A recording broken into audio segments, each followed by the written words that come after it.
Well, again, everybody, thank you for being here for today's BU Alumni Career Webinar. The worker of the future has arrived, attracting, creating, and engaging each of them to crush it. My name is Jeff Murphy. I'm a member of the Career Programs team in the Office of Alumni Relations. Today's webinar is offered to our 352,000 alumni around the globe, and of course, all of our current students as well. Throughout your career, BU is committed to helping you define and achieve your professional goals. And we aim to do this by providing everybody with access to a series of valuable online tools and social media communities. As we mentioned before we got started, I know we have alumni and students joining us today from some very far away places. Please know that we truly value your participation in this and every program that we offer. Before I introduce today's speaker, just a couple housekeeping notes from me. Today's presentation is being recorded and will soon be made available for on-demand viewing on the Alumni and Friends website, which you can find at www.bu.edu/alumni.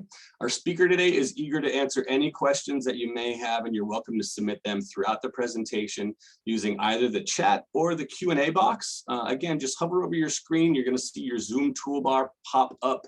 Go ahead and click on Q&A, type in your question at any point. We're going to save time at the end to make sure we get to at least a few questions. It's now my pleasure to introduce our speaker for the day, BU Questrom School of Business alumnus, Dan Negroni. Dan is an executive performance coach and hyper-growth CEO who guides companies in bridging the gap between their teams and millennial workforce and creating next-gen workforce cultures to increase employee engagement, productivity, and profits.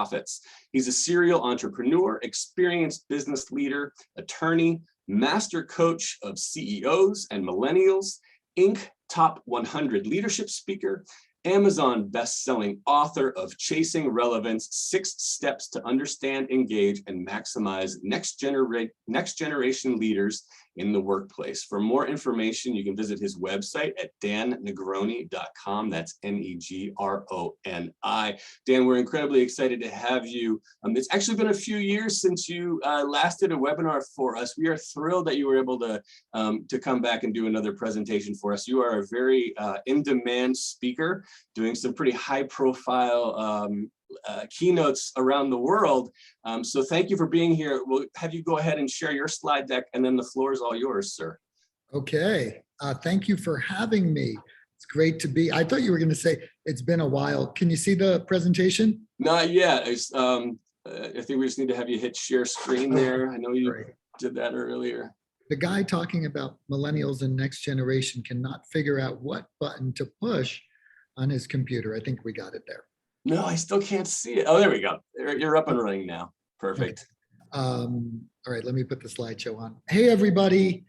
Thank you for having me. I thought you were going to say it's been a long time since I've been in college, and that could not be a more true statement. I think I graduated in 1987, so old. Uh-oh, we have our little thing going on. I'm sorry. I don't know what to tell you about that. Yeah, it may get a little bit jiggy, hey, everybody, how are you? So as Jeff said, we're going to take questions in the chat for the whole entire time. And please, I love when we're doing a keynote that we do them in a way where we have a ton of interaction.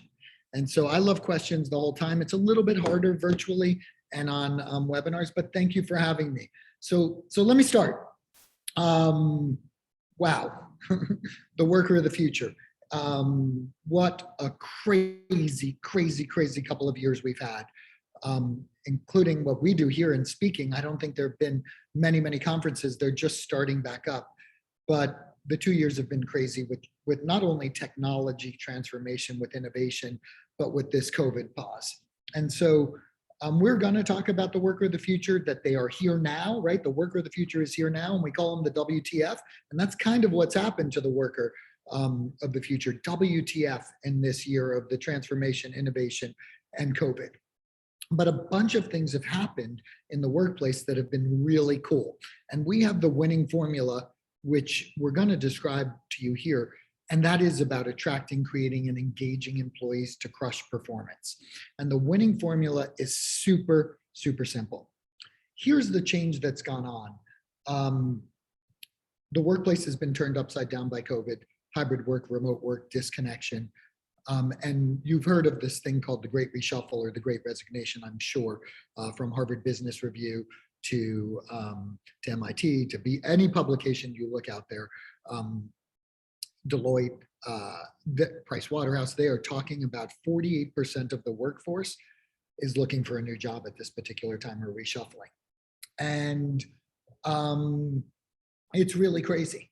And it's crazy because it's not like it used to be. We used to do this generational talk. We wrote the book, as Jeff was saying, and all we got when we got there was whine about millennials and next generation leaders and how different they are. They didn't want to work hard. They didn't have the same work ethic. They wanted everything. They wanted foosball and snacks and all that stuff. And look, even we wrote the book and we were talking about it, it wasn't true then, and it's certainly not true now. The world has changed in a big, big way. And whether you're millennial, whether you're a next generation leader, whether you are a boomer, whether you are an Xer, people care about the workplace and feeling like they matter. Action is required now. People matter. And we're going to talk about kind of the stages of work and how we got to where we are, but people matter. And being disconnected for so long have really shown that people matter wins in the workplace for employees. And here's the funny thing. I think it's really fascinating because we've been doing this for about 6 or 8 years, talking and teaching and coaching workplaces. The science, and Gallup has shown for over 30 years that we know what to do, and the winning formula in the workplace is engagement, engaging your employees. It's individual, it's real, and we know exactly what to do, and we've known it, and there have been books about it forever. What happened with COVID is now it's necessary because employers need and know they need their employees to make the difference. And so the employees being in the driver's seat has shifted everyone wanting to talk to me now and to talk to other consultants that can help them in the workplace really figure out what the winning formula is. And so here's the shift. People matter, so we need to move from the old command and control boss to coach. Boss was, I tell you what to do, sit down, shut up, do this report. And coach is, hey, how do we make you feel like your strengths and talents are being used? How do we make you better? How do we develop you? How do we give you purpose and meaning? And how do I guide you, really? That's what we're trying to do in the workplace, is guide people to be their best selves. And so gone is the old, what I grew up with before there was even email, where you had the boss, and now we have to be guides or coaches. And what is interesting is it really only requires a simple action. And that action is a shift in mindset. And that shift in mindset makes human sense and it makes economic sense, as you'll see during the presentation. And it's really simple what the mindset is, but it's not easy. And you'll hear me say that again. But here's the good news. We know how to do it. We know how to create the winning formula in our personal lives, and we do it with our friends, we do it with our family, we do it with people we care about. And so why can't we bring that to work? Well, we haven't traditionally because we thought they were separate and we thought it was too much work. But now we realize that the science was right, the statistics are true, we can get this right, changing to be guides and coaches of people, and we know how to do it. So my promise is to you, I'm going to teach you the 4 steps to do it. There's a foundation, there is action that we're going to take, there is being the guide, and then there are, of course, the results. And before we do that, I want to show you a little video about where we've been in work. So take a look at this video. What's really interesting is how workers have evolved.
get a little anxious.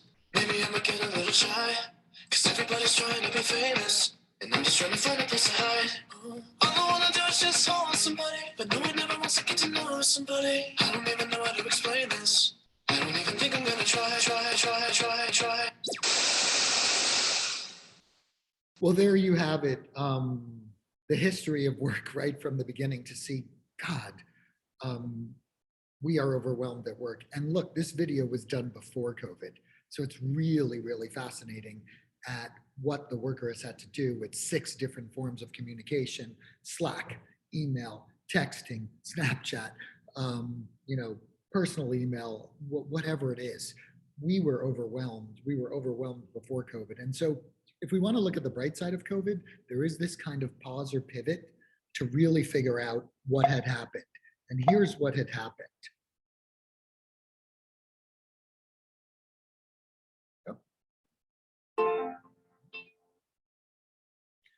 What had happened was we got burnt out. 80% of workers are stressed in the workplace. Who even knew there was something called the American Institute of Stress? 80% of the workers before COVID again. 33% increase in anxiety-related absences. 40% of workplaces saw an increase in depression. And they said, basically, the World Health Organization said stress was an epidemic of the 21st century. It's crazy. Adding COVID brings it to a whole new level. And here's what we knew before too with all the science and research. I think it was disengagement, interestingly enough, has not changed that much during COVID. 66% of our workers of all ages are disengaged in the workplace. There's $550 billion annually spent on disengagement, and 100% of us know what's going on in the workplace because we experience it in our real life. How many of us have gone to a restaurant and there are empty tables, but they can't serve you because there's not enough staff? Or you go to the bank and they're closed Wednesday, Friday afternoons and Monday all day. Or you go to the dry cleaner and they're closed days. We are all affected, workers of all kind, whether they are hourly, whether they are knowledge workers, whether they are service providers. The world has changed and the workers are really, really demonstrating the power they had. And that's because there's one thing only that we talked about before with millennials and with next generation leaders, and certainly with all workers of the future, is that we've learned people matter. People matter because human beings want connection. And in our workplace, finally, it is paying off that we need to understand that people matter. And so this has been known forever. Any of you have done any study on people in the workplace? I've mentioned Gallup a couple times. They have this thing called the Q12, and it measures people's engagement in the workplace. That means, are they in? Are they there?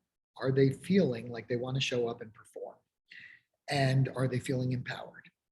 Well, they've been measuring, does someone care about me? Does someone have my back? Do my coworkers help me? Do my opinions count? Do they encourage development at work? Is my value recognized? And is there a purpose that I'm going for here? They've been measuring that, and they find that workplaces you'll see that do that, they excel. Shocking. And their last question, actually, I love is, do I have a best friend at work? People matter. People need to feel connected. And what's gone on with this transformation is we used to do these presentations and say, hey, is everybody the same personally and professionally? And there'd always be like 20, 30, 40% that would say, oh, I'm a completely different person at work than I am at home. And with COVID and hybrid work and remote work and being right pajamas on the bottom, business on top, having your kids there when you were working, having to balance your adult kids that were out in high school and trying to figure out what their mental health should be, we realized that we're the same person personally and professionally. And individuals have started to say, I want more out of work. I want to matter. So there's been an acceleration from COVID of humans demanding human-like attention when they're at work. It's a different playing field. The rules are different, and it's super cool because the worker of the future is here now, and we get to shape them. It's a simple formula, and I told you, I promise I got your back with it. We're going to teach it to you. But first, let's understand that the data also shows that when you make people matter, you win in the workplace, not just with millennials and next generation leaders, with everyone. Your business will thrive. You're 4 times more likely to have, or you're likely to have 4 times more revenue if you have a culture which embodies all those things Gallup measures and does well on the Q12. You'll have people 3 times happier at work, 6 times more engaged, and 12 times more productive. You will have them feeling 4.6 times more empowered and 21% more profit. So wow, if it didn't prompt you to act before because you just wanted a better workplace, you know the numbers work, and everyone should be wanting to do it. And so here's the cool thing. I used to go around and we would talk about millennials and everyone would say, I don't have to worry about next generation leaders. I don't have to worry about the future. I have all the gold. I make the golden rule, which is I got the gold. People do what I say. And I don't have to change, whether it was a law firm or an accounting firm or a trucking company or a restaurant company. That's not true anymore. All of us are impacted by what happened. Every category of worker, as I said, hourly professionals, coders, Uber drivers, doesn't matter. Every industry, every manager, every leader, every employee is included in needing to understand how to make people matter so you can have the worker of the future have an engaged workplace. No more hiding. Everyone wants to matter, and they're demanding it. And they're demanding it by actually quitting you. So what do they want? Well, here it's pretty simple. People want to be seen, heard, and celebrated. It's like that in your personal relationships. It's like that anywhere you go. Seen, listened to, valued, heard, celebrated, affirmed, purposeful, told they're doing things that matter for the world. And it's cool. It's really cool. And so I just wanted to take you through the little list of, because people always say, oh no, Dan, money matters more than anything. And I have it on the top of the list because 90% of the people do care about money mattering in the workplace. So when people want to matter, they do care about compensation. But professional development, having a guide or a coach, getting better, it was the number one thing millennials and Gen Zs wanted in the workplace. They wanted to grow and learn. And it is the number one thing 70% of people say it is the next most important thing to compensation. And so this also, the evolution from boss to coach, they want guides, they want coaches, they want people to have their back, to care about them, to feel their opinions matter. You just heard about the science, better workplaces. They want to be taught feedback and communication and clarity. And they also want flexibility. Now it's key, especially now that we see we can work from home part-time and have more flexibility. And they want that purpose. That's what they mean when they tell you they want to matter. These are the components. And I thought it was important to put it up there to really understand. But if you can remember this at all times, a simple rule: the person across the table from me, the person in the room, the person on my team, the person who's my client, they want to be seen, heard, and celebrated. So here's the deal. Action is required. Action is required right now to create the worker of the future, and I'm going to teach you what that action is in a couple of slides. But who needs to take the action, when, and how? Here's who. You. Each and every frontline manager and leader and person that comes in contact with someone that needs connection and wants to feel good about what they do at work, they need to be a guide. They need to look at themselves and figure out how they're going to guide others out there. When? Right now. The worker of the future is here. It was here before COVID. It's certainly here now. And let me just give you an example if you don't believe me. Let's look at a couple of companies in an industry. Fast food. McDonald's, Burger King, Dunkin' Donuts. What do you think they do with engagement they're not really known for that, are they? Let's juxtapose that to In-N-Out, Chick-fil-A, Starbucks, Shake Shack, all known for engagement, high hourly wages, and focusing on the individual employee. Look at the data and how those stocks have done and how those businesses are doing. Your survival and thriving for the business depends on the action that you require to ensure that people matter. And here's the real cool thing. As I said this before, you got this. We know how to do this. We do it in our families. We do it in our personal relationships and our community. So let's take the action of shifting that mindset right now to each and every workplace. So I wanted to lay a little bit of a base here for other things that people want in the workplace. We could spend a whole hour on these next two slides, but I'm going to just, the first are the 3 needs and wants of individuals in the workplace. The second slide is the systems that we put in place. I call this the 3 Bs. Stephanie, who worked at a big management consulting firm with 28,000 employees, she was a partner there, said to me, the 3 Bs have changed my life. I go into every conversation with an employee or a team, people I need to motivate, and even my clients thinking belief, belong, become. Well, Dan, what do those mean? The 3 needs and wants of individuals in workplace and life are this: belief. I want to believe that you have my back and that I'm safe. All the things Gallup measures, I want to feel someone cares about me. I want to feel like I matter. Belief. Belonging. I want to be part of a team.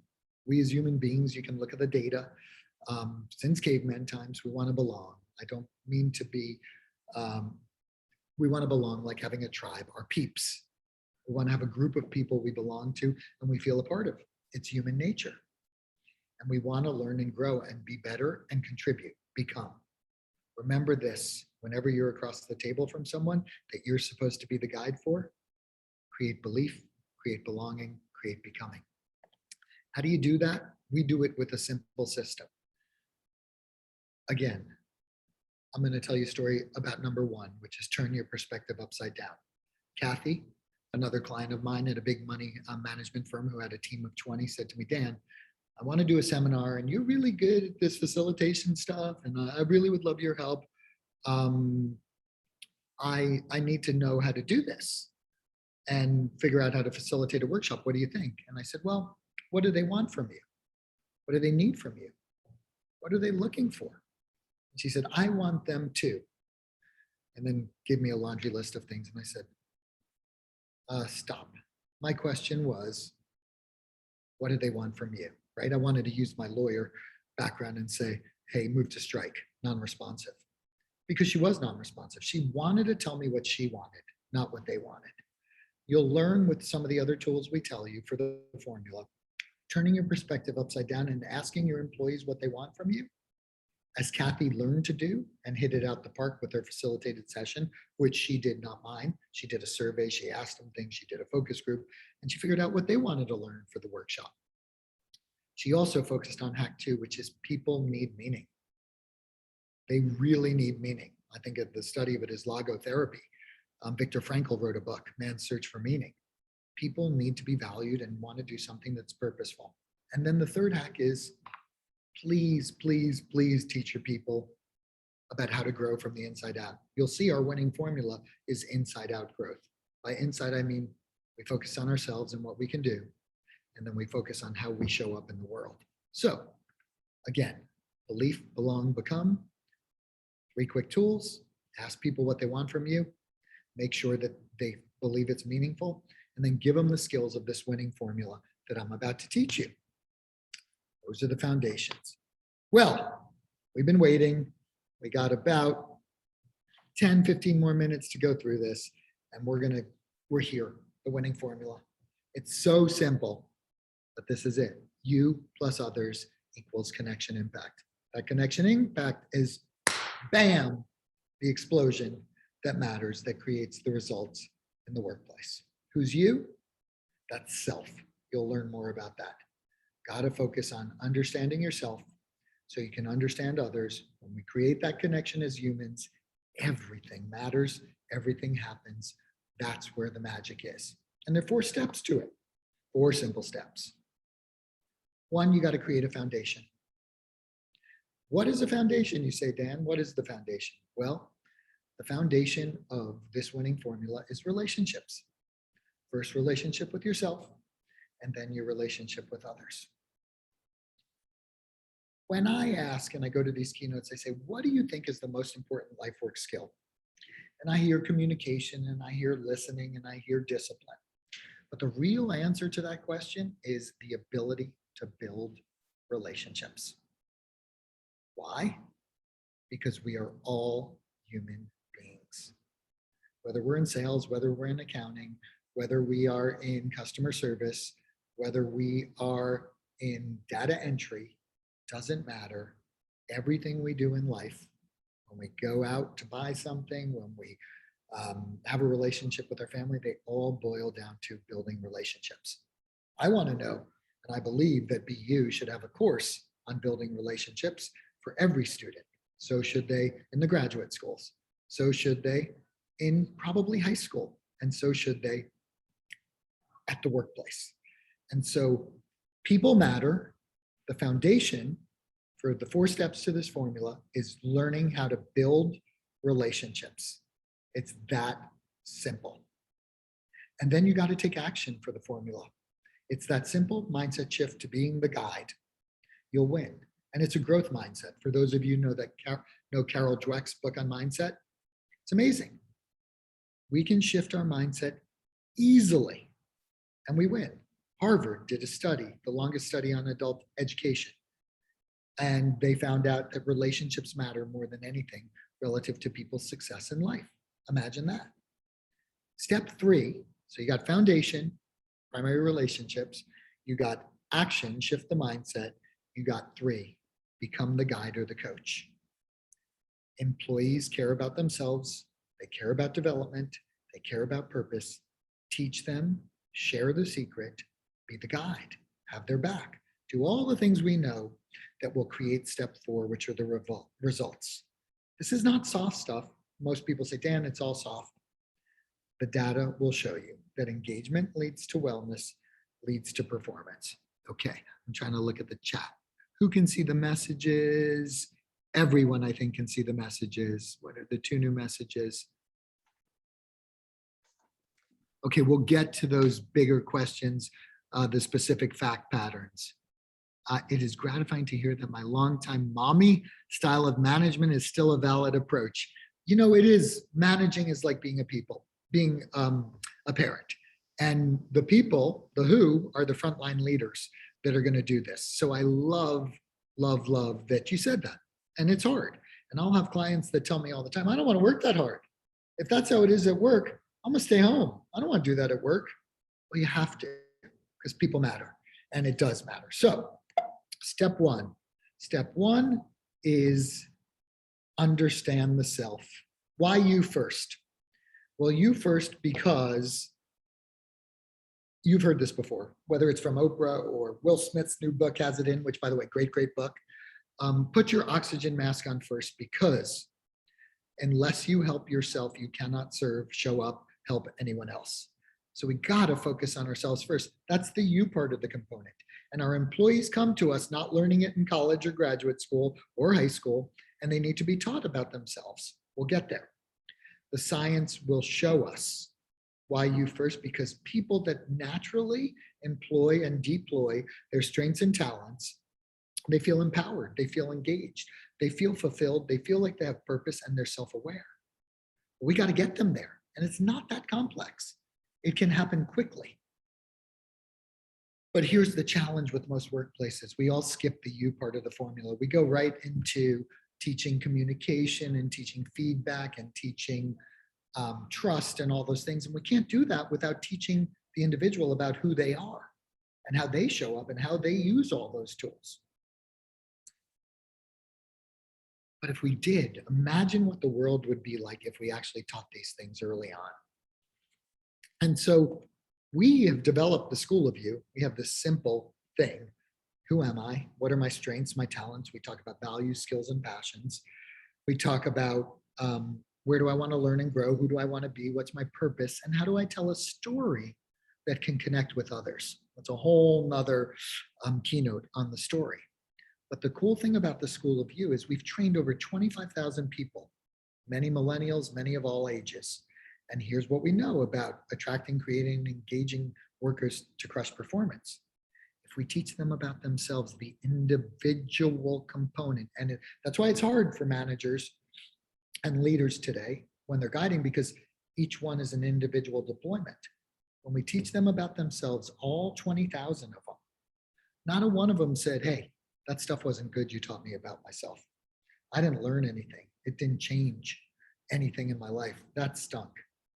You know, most of them say, wow, that really opened my eye to who I am and who I want to be and how to articulate my value.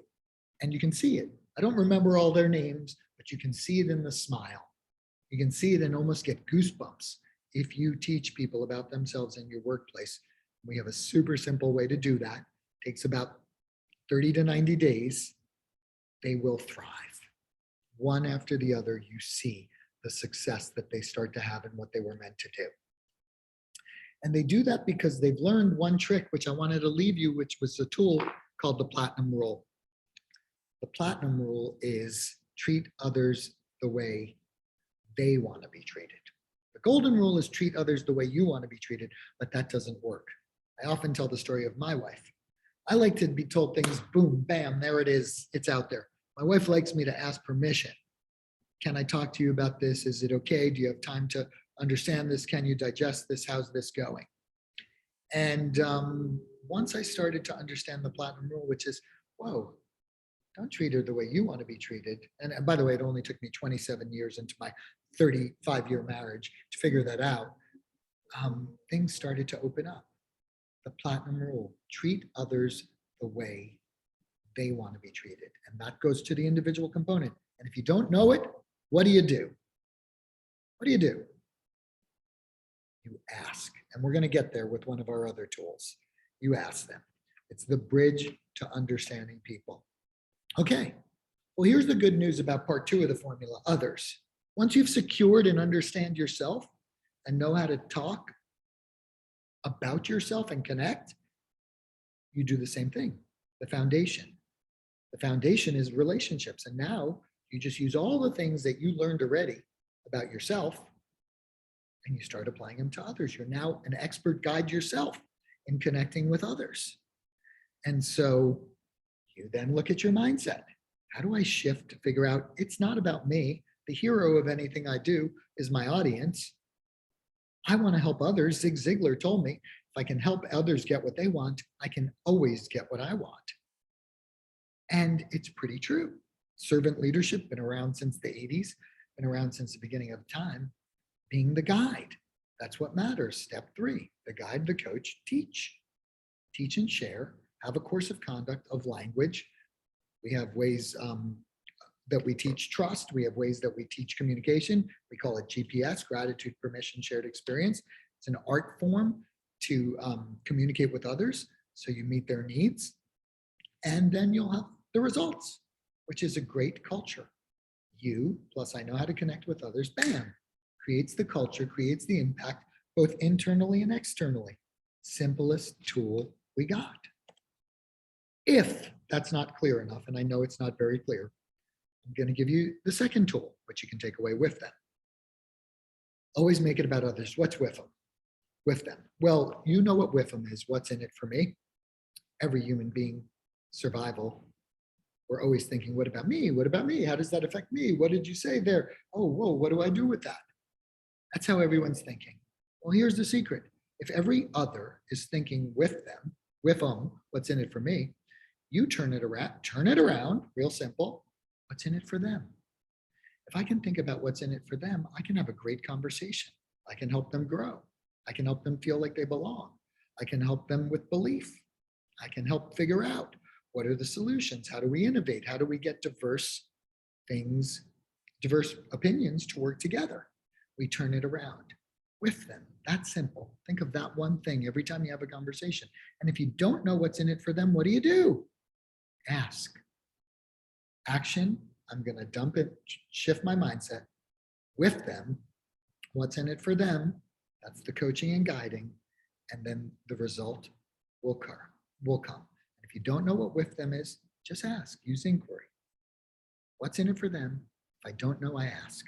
Boom, results and connection. It's this simple. So, understanding the winning formula.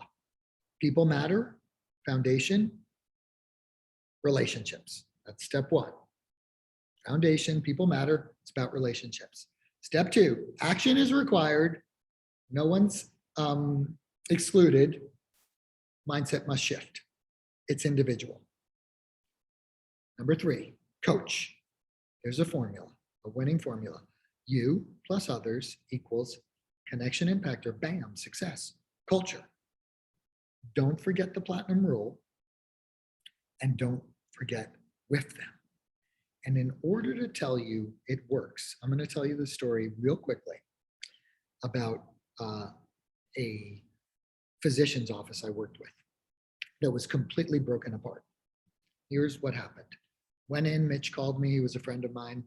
We're doing really well here. There are 4 doctors, no one can get along. We all hate each other. We all have egos. There's a challenge. What do I do here? Well, what did we do? We first started coaching him on you, and we said, here's our system. You and all the doctors have to go through the you. We have to figure out your strengths. We have to figure out your talents. We have to figure out how you connect, how you act, what you love. And then we have to figure out, after you understand and become an expert in you, how you communicate that with your team. They communicate what they're experts in, and we start to gel. And we figure out the rules of the game of how others, you plus the others on your team, can communicate. Went well first with Mitch, then with all the doctors. And then we took it to the staff, 50 staff people. There was actually a president of the company who actually we had to make a change with. And we made a change, and we coached each of those individuals a little bit less than we did with the principals. But we coached them, and they all started to have a voice, and the culture started to shift. What happened with the business is, like, I think it quadrupled. They ended up selling, but more importantly, the people mattered and they were happy. 8 years later, we still work with them. We still work with them because they realized people matter. They all needed to shift their personal mindset. They had a guide and coach themselves, which enabled them to guide and coach others, and it created results. Science will tell us that all the time. So how long did that take? I would say it took about 6 months. It took 30 days to get a first shift in the president and then the rest of the doctors, and then 60, 90, and it grows, and it's goosebump worthy. So that's the winning formula. And let's answer some questions. Jackson typed in an interesting question that I think is kind of sets you up to re-summarize your formula here, Dan, and maybe you can point Jackson back to the place of getting started. But he's wondering, how do you sort of maintain a balance in a leadership role? Jackson's at a small startup with direct reports that aren't performing well, right? So is that determining the WIFM situation?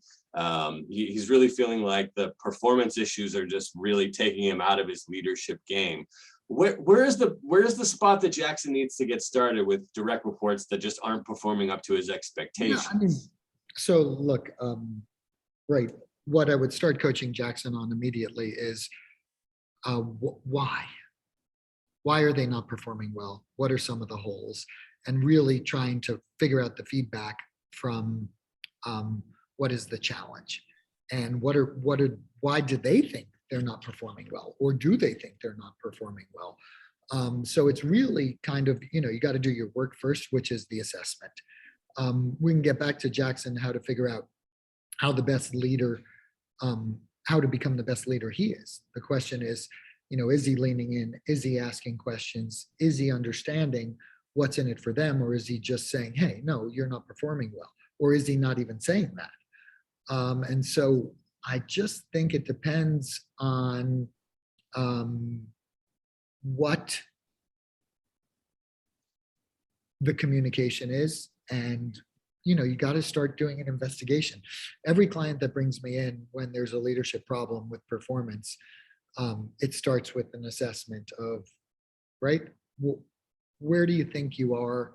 Are you on the same page? What's going on? Who's doing what to who? So it's just really, and that requires a real amount of vulnerability in getting in there. Yeah.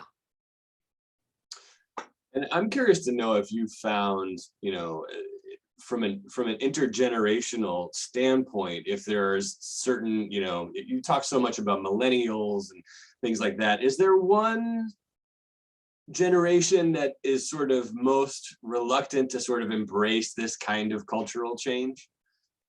Is there one generation that is reluctant? I would say, look, generalizations never work because people are so diverse. But generally, the older you are, if you haven't done any work, you kind of get a little bit more set in your ways. Yeah. So I will say that while younger people are young, and so they haven't had experience, and some of their ideas are bold without really sitting in the pain or sitting in the experience, they are more open because they grew up with technology and they grew up with a lot of change, of willing to look at what should or could be different. But I think after COVID, all the rules have changed. People really want to do well by others. That's great. Well, Dan, if we can give it another second to see if anybody has any last final questions, but I'm curious to know, I mentioned earlier, you've got a lot of speaking engagements that you're doing. What, if people had other ways that they wanted to follow up with you, is going to your website probably the best place to get started? Yeah, I mean, we have a website. Our business is called Launchbox, which is here behind me, www.launchbox365.com. And we have a system, we have an online system that we use to coach and train. We do some speaking, we do a combination of those things. We have other coaches here. We really want to make a difference in the world and help empower people to do their best they can. I saw in the chat that someone said the course exists, Google Entrepreneurial Operating System. I don't know what it is, but I will text a couple of my friends at Google and see if we can get some more data on that. There are all sorts of courses. Look, what I'm talking about here is not new. It's not complicated. It's not rocket science. It's just simple. It's about caring about people and making sure they matter individually and using whatever you can to coach and guide them. And coaching and guiding, even to Jackson's question before, is about asking really great and deep, powerful questions without a thought about what the answer is, and figuring out how to bring people together. And sometimes you just have the wrong people on the bus. They need to leave if they're not willing to look at, hey, people matter. They're going to shift a mindset and they want to be a guide. If they're not looking to do that in your small startup, then you're really not looking for them, no matter how talented they are technically. And I think Amazon does a really good way of job, and other companies, of hiring for what their values are. Just I see a couple other things in the chat. I don't know if you see. Professor Jacobs from Sargent College at BU is just writing in to say she found it really interesting, and she's excited to use these strategies. Yeah, we want to help her develop a course for BU. I met my wife there actually 37 years ago, and we've been working with BC. My son went there, not to talk out of school, but yeah. So yeah, I think colleges really should figure it out. So there's a question. I work in fundraising for not-for-profits and with mid and major donors. I just put together a program for mid donors to feel more connected to our work and build community. Do you have any suggestions to keep on nurturing skills to connect with people? Yeah, I do. Sorry, I'm just going to jump over here. We have a lot of clients. UBS is our client. They use this thing called the purposeful dialogue. One of the things that you want to do with donors is really get them to have a conversation about what is purposeful for them. And they're all little tricks and traits to figure out the you component. And I think it's an amazing idea. And I'm happy you can call me or text me to give you, to get you one of these and to help you with those types of things, which is telling donor stories so they can connect with the meaning to the not-for-profit. Jamar asked the question, how about maintaining boundaries as a leader? I do appreciate nurturing and coaching, but I'm not interested in going out to drinks and discussing personal life at length. Well, here's the thing, Jamar. At length is probably the word. No one's interested in talking about anything at length, but people want to know you care about them. And so if they enjoy going out for drinks, you don't have to go out for drinks if you don't drink, but you got to figure out a way to connect with them and talk with them and make them feel seen, heard, and celebrated. And so people are people and they want to matter. So ask your people, and you can suggest to them in a very vulnerable way, which is, I don't like to drink, or I don't like to get too deep in people's personal things. I'm not a really personal guy. It's not the way I roll. And so because of that, I'd love to help you and love to learn things, but I'd also love to keep it high level if that's okay with you. I think, you know, really sharing and opening up and communicating works. And you could, I talked about GPS. So here's a gratitude, permission, shared experience. Here's a way to have that conversation. Hey, I am so grateful that you want to get connected and you want to feel part of this team. I'm grateful for you. You're doing a great job. I really appreciate it. Could I ask you a question or share something with you that's going to be, might sound a little bit weird, but I want to share it. I'm not really a big, deep guy. I don't really go deep with people. And so you asked permission, which let me just do the story and then I'll tell you why you do it all. So you say that, and then you say, hey, here's my experience. S, shared experience. My experience is I don't like to go deep. It's not something I'm comfortable with, but I'm here for you if there's an emergency or anything like that. And so it's gratitude, permission, shared experience. Why gratitude? Because people always want to be seen, heard, and celebrated. Why permission? It's a Jedi mind trick. When I ask someone permission, they give it to me. They cede control. I cede control to them. They feel like they're in control. And so there's a master Jedi mind trick, which allows them to feel more comfortable. And then I can share what I want to say to them only as my experience, because no one can argue with you, Jamar, that that's your experience. You don't want to go to drinks and you don't want to do that. They can argue with whether you say going to drinks is a waste of time. That's a statement. But an experience that cares about someone, again, so GPS, it's the way you communicate what you communicate.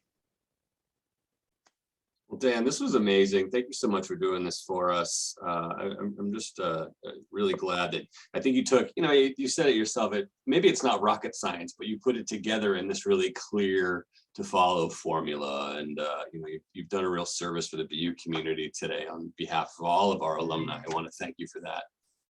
Thank you. Thank you, everybody. And if I can help in any way, Dan, the easiest email to get me at is dan@launchbox365.com. Or hit me up on Instagram or LinkedIn. Great. Well, thanks again, Dan. I want to thank all of our guests for tuning in today. I specifically want to thank those of you that have donated to BU in the past. We wouldn't do this work without your support. And I want to make sure that each one of you, if you haven't already, that you join BU Connects, which you see above me. That's our relatively new online networking and mentoring platform, a great place to make some connections that can help your career, find a mentor, find a networking group around your industry or some other sort of industry affinity that you have interest in. Leverage your professional network and find connections that can be helpful to you today. Thanks again, everybody. Hope you have a great day or a great evening. And thank you again, Dan. Thank you. Cool. Take care. Bye.